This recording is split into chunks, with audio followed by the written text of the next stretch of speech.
शुक्लांबरधरं विष्णुं शशिवर्णं चतुर्भुजं प्रसन्नवदनं ध्यायेत् सर्वविघ्नोपशान्तये। व्यासं वसिष्ठनप्तारं शक्तै पौत्रमकल्मषं पराशरात्मजं वन्दे शुकतातं तपोनिधिं। व्यासाय विष्णुरूपाय व्यासरूपाय विष्णवे नमो वै ब्रह्मनिधये वासिष्ठाय नमो नमः। अविकाराय शुद्धाय नित्याय परमात्मने सदैकरूपरूपाय विष्णवे सर्वजिष्णवे। यस्य स्मरणमात्रेण जन्म संसारबन्धनात् विमुच्यते नमस्तस्मै विष्णवे प्रभविष्णवे। ॐ नमो विष्णवे प्रभविष्णवे। श्रीवैशम्पायन उवाच श्रुत्वा धर्मानशेषेण पावनानि च सर्वशः युधिष्ठिरः शान्तनवं पुनरेवाभ्यभाषत। युधिष्ठिर उवाच किमेकं दैवतं लोके किं वाप्येकं परायणं स्तुवन्तः कं कमर्चन्तः प्राप्नुयुर्मानवा शुभम्। को धर्मः सर्वधर्माणां भवतः परमो मतः किं जपन्मुच्यते जन्तुर्जन्म संसारबन्धनात्। श्रीभीष्म उवाच जगत्प्रभुं देवदेवम् अनन्तं पुरुषोत्तमं स्तुवन्नाम सहस्रेण पुरुषस्तततोत्थितः तमेव चार्चयन् नित्यं भक्त्या पुरुषम् अव्ययम् ध्यायन् स्तुवन्नमस्यं च यजमानस्तमेव च। अनादिनिधनं विष्णुं सर्वलोकमहेश्वरं लोकाध्यक्षं स्तुवन्नित्यं सर्वदुःखातिगो भवेत्। ब्रह्मण्यं सर्वधर्मज्ञं लोकानां कीर्तिवर्धनं लोकनाथं महद्भूतं सर्वभूतभवोद्भवम्। एष मे सर्वधर्माणां धर्मोऽधिकतमो मतः यद्भक्त्या पुण्डरीकाक्षं स्तवैरर्चैर्नरः सदा। परमं यो महत्तेजः परमं यो महत्तपः परमं यो महद्ब्रह्म परमं यः परायणम्। पवित्राणां पवित्रं यो मङ्गलानां च मङ्गलम् देवतं देवतानां च भूतानां यो व्ययः पिता यतः सर्वाणि भूतानि भवन्त्यादियुगागमे यस्मिंश्च प्रलयं यान्ति पुनरेव युगक्षये तस्य लोकप्रधानस्य जगन्नाथस्य भूपते विष्णोर्नाम सहस्रं मे शृणु पापभयापहम्। यानि नामानि गौणानि विख्यातानि महात्मनः ऋषिभिः परिगीतानि तानि वक्ष्यामि भूतये। ऋषिर्नाम्नां सहस्रस्य वेदव्यासो महामुनिः छन्दोऽनुष्ठुप् तथा देवो भगवान् देवकीसुतः अमृतांशोद्भवो बीजं शक्तिर्देवकी नन्दनः त्रिसामा हृदयं तस्य शान्त्यर्थे विनियुज्यते। विष्णुं जिष्णुं महाविष्णुं प्रभविष्णुं महेश्वरम् अनेकरूपदैत्यान्तं नमामि पुरुषोत्तमम्। अस्य श्रीविष्णोर्दिव्यसहस्रनामस्तोत्रमहामन्त्रस्य श्रीवेदव्यासो भगवान् ऋषिः अनुष्ठुप्छन्दः श्रीमहाविष्णुः परमात्मा श्रीमन्नारायणो देवता अमृतांशोद्भवो भानुरिति बीजम् देवकी नन्दनसृष्टेति शक्तिः उद्भवक्षोभणो देव इति परमो मन्त्रः शङ्खबृन्नन्दकी चक्रीति कीलकम् शार्ङ्गधन्वा गदाधर इति अस्त्रम् रथाङ्गपाणिरक्षोभ्य इति नेत्रम् त्रिसामा सामगः सामेति कवचम् आनन्दं परब्रह्मेति योनिः ऋतुः सुदर्शनः काल इति दिग्बन्धः श्रीविश्वरूप इति ध्यानम् श्रीमहाविष्णुः प्रीत्यर्थे सहस्रनाम जपे विनियोगः।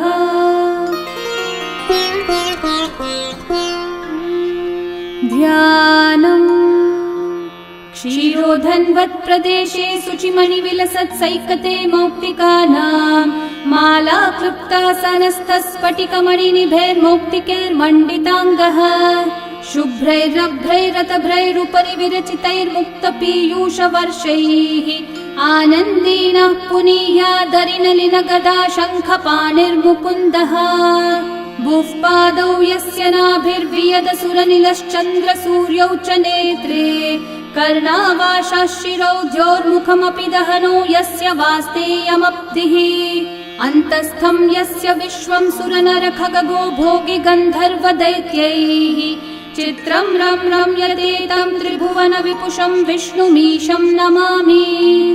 ॐ नमो भगवते वासुदेवाय।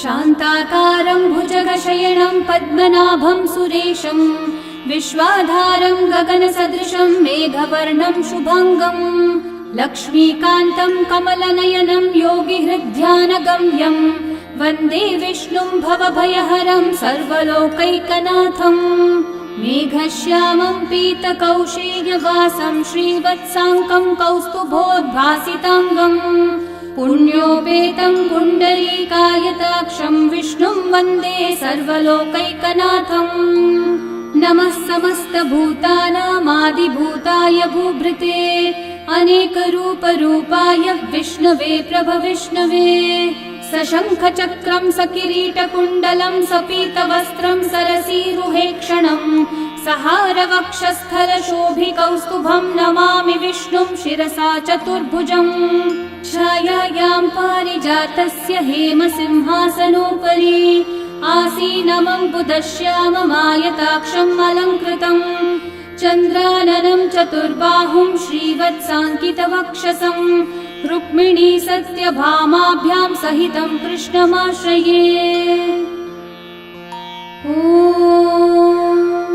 विश्वं विष्णुर्वषट्कारो भूतभव्यभवत्प्रभुः भूतकृद्भूतभृद्भावो भूतात्मा भूतभावनः भूतात्मा परमात्मा च मुक्तानां परमागतिः अव्ययः पुरुषः साक्षी क्षेत्रज्ञोऽक्षर एव च योगो योगविदां नेता प्रधानः पुरुषेश्वरः नारसिंहः वपुः श्रीमान् केशवः पुरुषोत्तमः सर्वः शर्वः शिवस्थाणोर्भूतादिर्निधिरव्ययः सम्भवो भावनो भर्ता प्रभवः प्रभुरीश्वरः स्वयंभू शम्भुरादित्यः पुष्कराक्षो महास्वनः अनादिनिधनो धाता विधाता धातुरुत्तमः अप्रमेयो ऋषिकेशः पद्मनाभोऽमरः प्रभुः विश्वकर्मा मनुस्त्वष्टा स्थविष्ठस्थविरो ध्रुवः अग्राह्यः शाश्वतः कृष्णो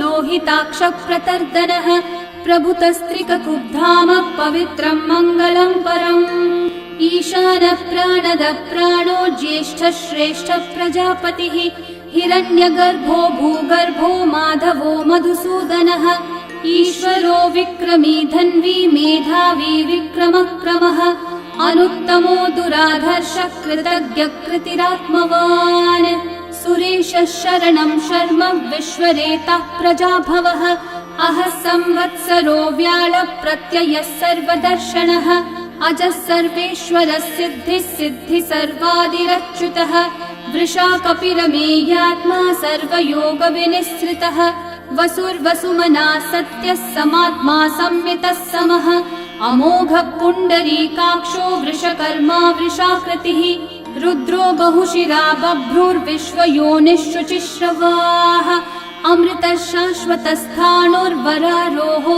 महातपाः सर्वगः सर्वविद्भानुः विश्वक्सेनो जनार्दनः वेदो वेदविदव्यङ्गो वेदाङ्गो वेदवित्कविः लोकाध्यक्षः सुराध्यक्षो धर्माध्यक्षः कृताकृतः चतुरात्मा चतुर्व्यूहश्चतुर्दंष्ट्रश्चतुर्भुजः भ्राजिष्णुर्भोजनं भोक्ता सहिष्णुर्जगदादिजः अनघो विजयो जेता विश्वयोनिः पुनर्वसुः उपेन्द्रो वामनः प्रांशुरमोघः शुचिरूर्चितः अतीन्द्रः सङ्ग्रहः सर्गो धृतात्मा नियमो यमः वेद्यो वैद्यः सदा योगी वीरः माधवो मधुः अतीन्द्रियो महामायो महोत्साहो महाबलः महाबुद्धिर्महावीर्यो महाशक्तिर्महाद्युतिः अनिर्देश्य वपुः श्रीमान् अमेयात्मा महाधृतक्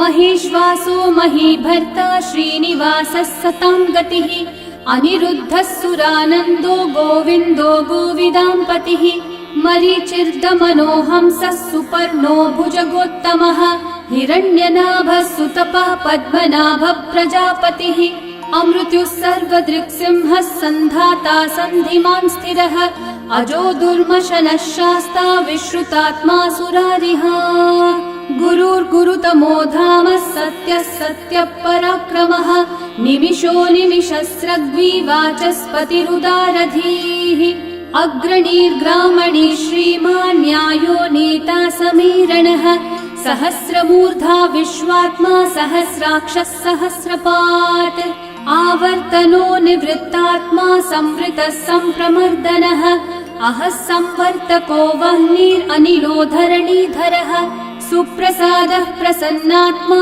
विश्वदृग्विश्वभुग्विभुः सत्कर्ता सत्कृतः साधुर्जन्मोर्नारायणो नरः असंख्येयो प्रमेयात्मा विशिष्टः शिष्टकृच्छुचिः सिद्धार्थः सिद्धसङ्कल्पः सिद्धिदः सिद्धिसाधनः वृषाही वृषभो विष्णुर्वृषपर्वा वृषोदरः वर्धनो वर्धमानश्च विविक्तः श्रुतिसागरः सुभुजो दुर्धरो वाग्मी महेन्द्रो वसुदो वसुः नैकरूपो बृहद्रूपः शिपिविष्टप्रकाशनः ओजस्तेजोद्युतिधरः प्रकाशात्मा प्रतापनः ऋद्धस्पष्टाक्षरो मन्त्रश्चन्द्रांशूर्भास्करद्युतिः अमृतांशूद्भवो भानुर्शशबिन्दुः सुरेश्वरः औषधं जगतः सेतुः सत्यधर्मः पराक्रमः भूतभव्यभवन्नाथः पवनः पावनो नलः कामः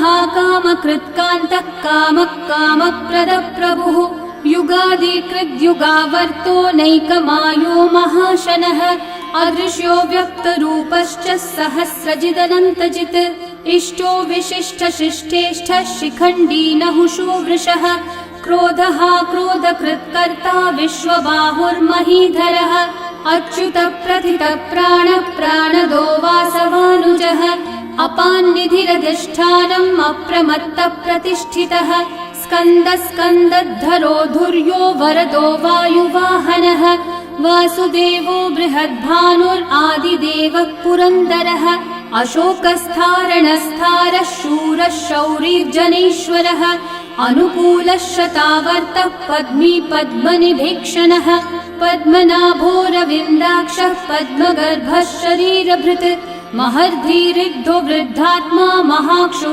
गरुडध्वजः अतुलः शरभो भीमः समयज्ञो हविर्हरिः सर्वलक्षणलक्षण्यो लक्ष्मीवान् समितिञ्जयः विक्षरो रोहितो मार्गो हेतुर्दामोदरः सहः महीधरो महाभागो वेगवानमिताशनः उद्भवक्षोभणो देवः श्रीगर्भः परमेश्वरः करणं कारणं कर्ता विकर्ता गहनो गुहः व्यवसायो व्यवस्थानः संस्थानस्थानदो ध्रुवः परर्धि परमस्पष्टः तुष्टः पुष्टः शुभेक्षणः रामो विरामो विरतो मार्गो नेयो नयो नयः वीरशक्तिमतां श्रेष्ठा धर्मो धर्मविदुत्तमः वैकुण्ठः पुरुषः प्राणः प्राणदः प्रणवः पृथुः हिरण्यगर्भः शत्रुघ्नो व्याप्तो वायुरधोक्षजः ऋतुः सुदर्शनः कालः परमेष्ठिः परिग्रहः उग्रः संवत्सरो दक्षो विश्रामो विश्वदक्षिणः विस्तारस्थावरस्थाणुः प्रमाणं बीजमव्ययम् अर्थोऽनर्थो महाकोशो महाभोगो महाधनः अनिर्विण्णस्थविष्ठो भूर्धर्मयूपो महामखः नक्षत्रनेमिर्नक्षत्री क्षामः समीहनः यज्ञयुज्यो महेज्यश्च क्रतुः सत्रं सताङ्गतिः सर्वदर्शी विमुक्तात्मा सर्वज्ञो ज्ञानमुत्तमम् सुव्रतः सुमुखः सूक्ष्मः सुघोषः सुखदः सुहृत् मनोहरोजितक्रोधो वीरबाहुर्विदारणः स्वापनः स्ववशो व्यापी नैकात्मा नैककर्मकृत् वत्सरो वत्सलो वत्सी रत्नगर्भो धनीश्वरः धर्मगुग्धर्मकृद्धर्मी सदसक्षरमक्षरम् अविज्ञाता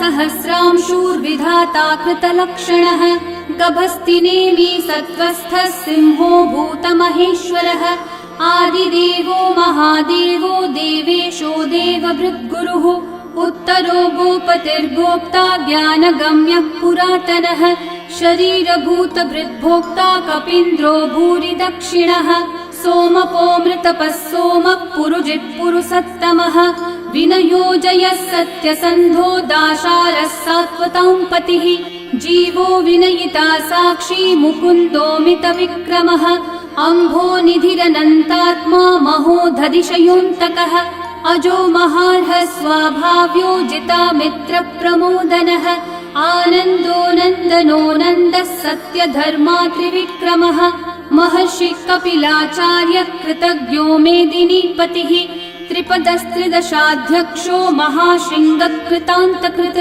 महावराहो गोविन्दः सुषेणः कनकाङ्गदी गुह्यो गभीरो गहनो गुप्तश्चक्रगदाधरः वेधास्वाङ्गोजितः कृष्णो दृढसङ्कर्षणोच्युतः वरुणो वारुणो वृक्षः पुष्कराक्षो महामनाः भगवान् भगहानन्दी वनमाली हलायुधः आदित्यो ज्योतिरादित्यः सहिष्णुर्गतिसत्तमः सुधन्वाखण्ड परशुर्दारुणो द्रविणप्रदः दिवस्पृक् सर्वदृग्व्यासो वाचस्पतिरयो निजः त्रिसामासामगः सामन्निर्वाणम् भेषजम्भिषक् सन्न्यासकृच्छमः शान्तो निष्ठा शान्तिपरायणम् शुभाङ्गः शान्तिदः सृष्टा कुमुदः कुवलेशयः गोहितो गोपतिर्गोप्ता वृषभाक्षो वृषप्रियः अनिवर्ती निवृत्तात्मा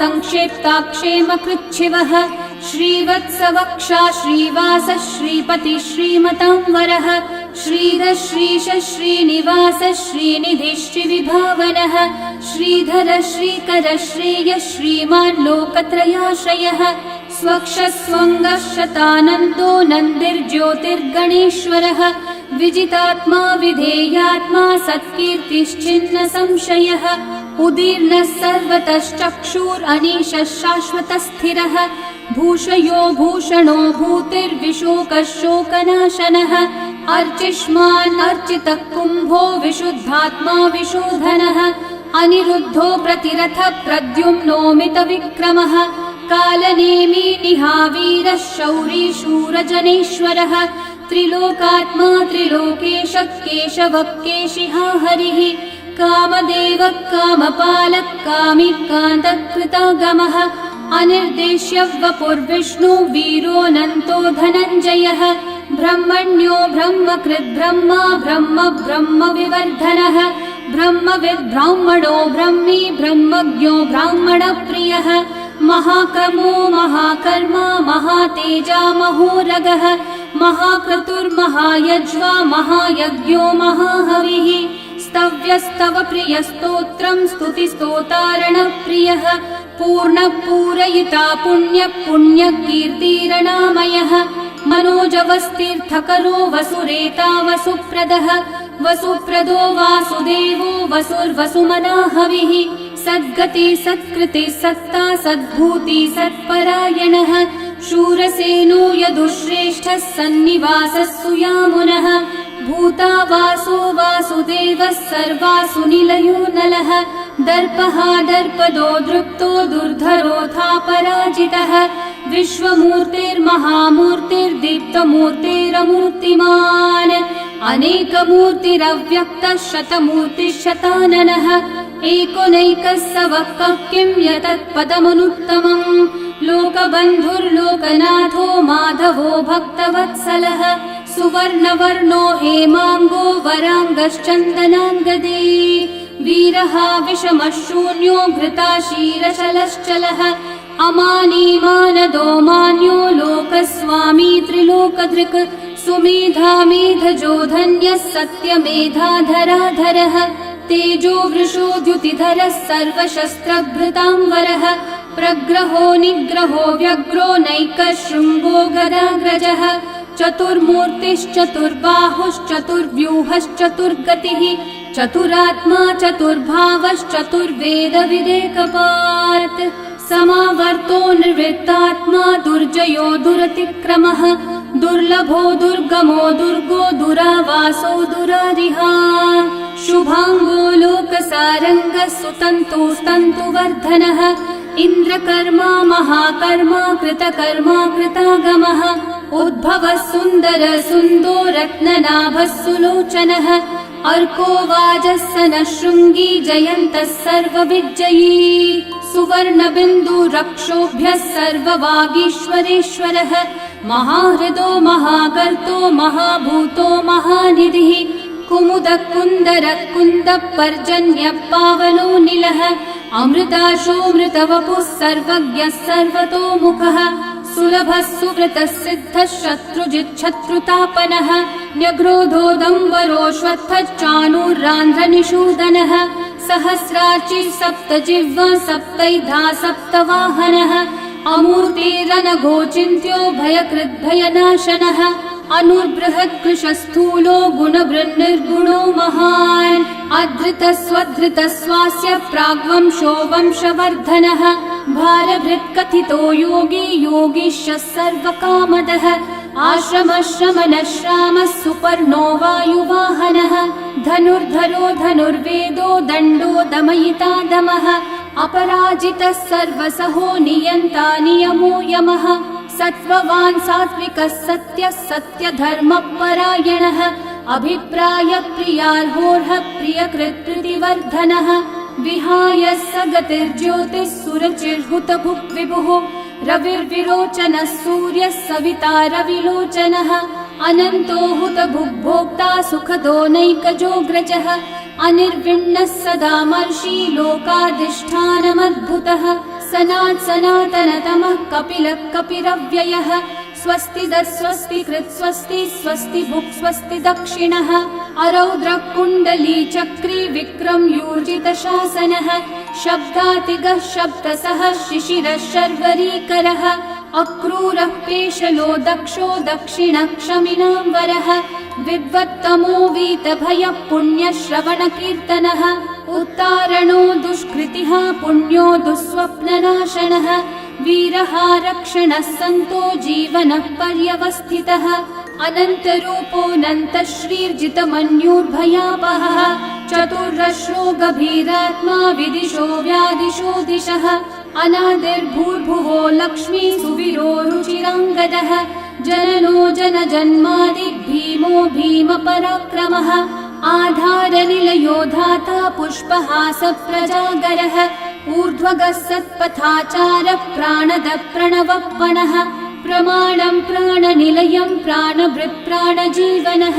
तत्त्वं तत्त्वविदेकात्मा जन्म मृत्युजरातिगः भूर्भुवः स्वस्तरुस्तारः सविता प्रपितामहः यज्ञो यज्ञपतिर्यज्वा यज्ञाङ्गो यज्ञवाहनः यज्ञभृद्यज्ञकृद्यज्ञी यज्ञभुग्यज्ञसाधनः यज्ञातकृद्यज्ञगुह्यामन्नमन्नादयेव च आत्मयोनिः स्वयं जातो वैखानः सामगायनः देवकीनन्दनः सृष्टा शितीशः पापनाशनः शङ्खबृन्नन्दकी चक्री शार्ङ्गधन्वा गदाधरः रथाङ्गपाणिरक्षोभ्यः सर्वप्रहरणायुधः सर्वप्रहरणायुध ॐ नम इति वनमाली गदी शार्ङ्गी शङ्खी चक्री च नन्दकी श्रीमान्नारायणो विष्णुर्वासुदेवोऽभिरक्षतु वनमाली गदी शार्ङ्गी शङ्खी चक्री च नन्दकी श्रीमान्नारायणो विष्णुर्वासुदेवोऽभिरक्षतु वनमाली गदी शार्ङ्गी शङ्खी चक्री च नन्दकी श्रीमान्नारायणो विष्णुर्वासुदेवोऽभिरक्षतु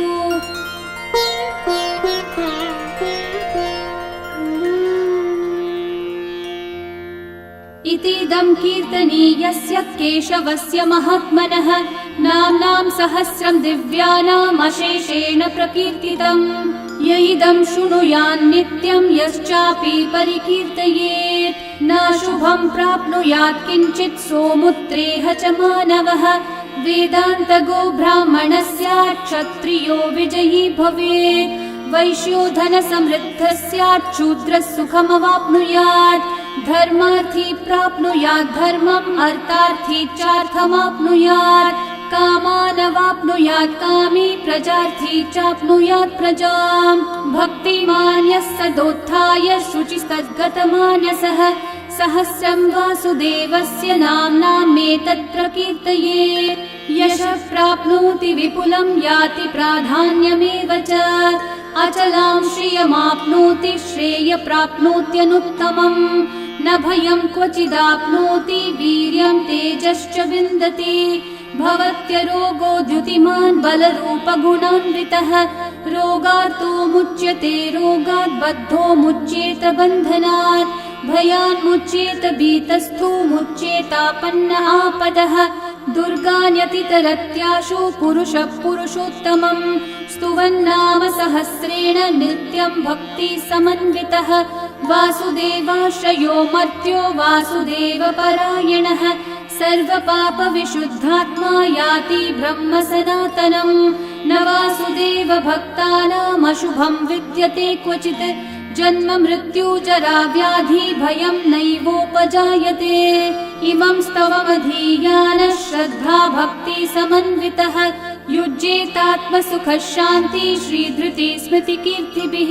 न क्रोधो न च मात्सर्यं न लोभो नाशुभा मतिः।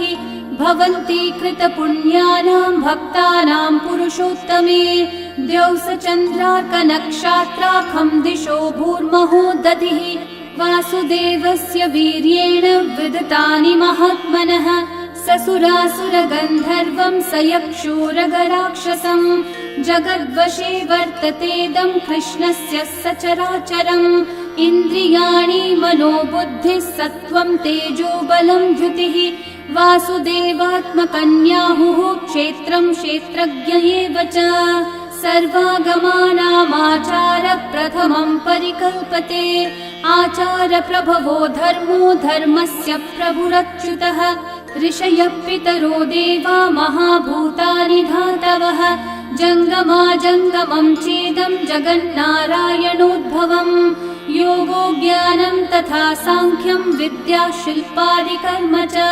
वेदाः शास्त्राणि विज्ञानम् एतत् सर्वं जनार्दनात्। एको विष्णुर्महद्भूतं पृथक् भूतान्यनेकशः। त्रीन् लोकान् व्याप्य भूतात्मा भुङ्क्ते विश्वभुगव्ययः। इमं स्तवं भगवतो विष्णोर्व्यासेन कीर्तितम्। पठ्येद्य इच्छेत् पुरुषः श्रेय प्राप्तुं सुखानि च। विश्वेश्वरमजं देवं जगतः प्रभुमव्ययम्। भजन्ति ये पुष्कराक्षं न ते यान्ति पराभवम्। न ते यान्ति पराभवम्। ॐ नमः इति। अर्जुनोवाच पद्मपत्र विशालाक्ष पद्मनाभः सुरोत्तम। भक्तानामनुरक्तानां त्राता भव जनार्दन।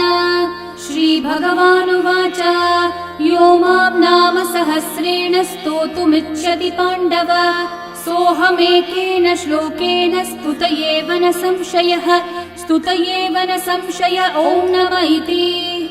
व्यास उवाच वासनाद् वासुदेवस्य वासितं भुवनत्रयम्। सर्वभूतनिवासोऽसि वासुदेव नमोऽस्तुते। श्रीवासुदेव नमोऽस्तुत। ॐ नमः इति। पार्वत्योवाच केनोपायेन लघुना विष्णोर्नाम सहस्रकम्। पठ्यते पण्डितेर्नित्यं श्रोतुमिच्छाम्यहं प्रभो। ईश्वरोवाच श्रीराम राम रामेति रमे रामे मनोरमे। सहस्रनाम तत्तुल्यं राम नाम वरानने। श्रीराम राम रामेति रमे रामे मनोरमे। सहस्रनाम तत्तुल्यं राम नाम वरानने। श्रीराम राम रामेति रमे रामे मनोरमे। सहस्रनाम तत्तुल्यं रामनाम वरानने श्रीरामनाम वरानन ॐ नम इति। ब्रह्म उवाच नमोऽस्त्वनन्ताय सहस्रमूर्तये सहस्रपादाक्षि शिरोरुबाहवे सहस्रनाम्ने पुरुषाय शाश्वते सहस्रकोटियुगधारिणे नमः। सहस्रकोटियुगधारिण ॐ नम इति। सञ्जय उवाच यत्र योगेश्वर कृष्णो यत्र पार्थो धनुर्धरः तत्र श्रीर्विजयो भूतिर्ध्रुवा नीतिर्मतिर्मम। श्रीभगवानुवाच अनन्याश्चिन्तयन्तो मा ये जनाः पर्युपासते तेषां नित्याभियुक्तानां योगक्षेमं वहाम्यहम्। परित्राणाय साधूनां विनाशाय च दुष्कृतां धर्म संस्थापनार्थाय सम्भवामि युगे युगे। आर्ता विषण्णा शिथिलाश्च भीता घोरेषु च व्याधिषु वर्तमानाः संकीर्त्य नारायण शब्दमात्रं विमुक्तदुःखा सुखिनो भवन्तु। कायेन वाचा मनसैन्द्रियैर्वा बुद्ध्यात्मना वा प्रकृते स्वभावात् करोमि यद्यत् सकलं परस्मै नारायणायेति समर्पयामि। श्रीविष्णु सहस्रनाम स्तोत्रं सम्पूर्णम्।